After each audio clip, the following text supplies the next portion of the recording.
در پایتخت ارمنستان شهر یریون اعتراضی صاحبکاران بر ضد قانون نو اندازستانی که از 1 فوریه به حکم اجرا می‌دراید ادامه دارد. اصلاحات انداز صاحبکاران خرد و میانه را پایین میبرد، ولی اعتراضگران میگویند قانون نو کاغذبازی را به حد و اندازه افزایش خواهد داد. سروزیر ارمنستان هاویک ابراهامیان در پیامش به اعتراضگران گفت برای آن تاجرانی که تمام کارشان را ثبت کرده نمیتوانند قانون تغییر نخواهد یافت. پایینشوی با سرعت قرب پول ملی گرجستان لری در مقابل دلار ایالات متحده آمریکا ادامه داشته، حالا 1 دلار از 2 لری هم بیشتر شده است.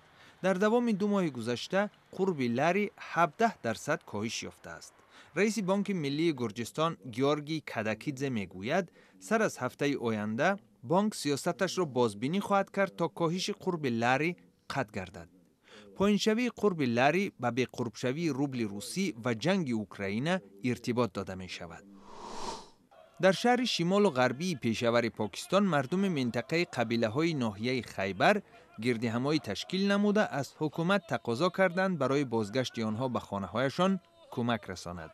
هفته روان منصبداران پاکستانی ابراز داشتند که نیروهای امنیتی ناحیه خیبر را از جنگجویان پاک کردند و به همین زودی ها مردم بیجا شده امکان خواهند داشت به مکان دائمی زیستشان برگردند.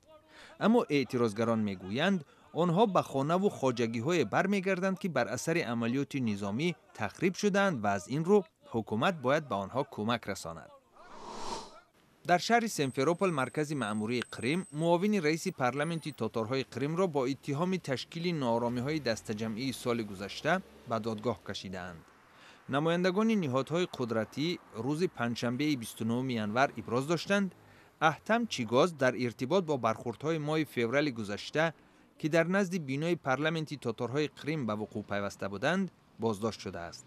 بعد از آن برخورد افراد نظامی پوش پارلمانت را اشغال نمودند و سپس این مجموعه به طرفداری از همراه شوی با روسیه آواز داد.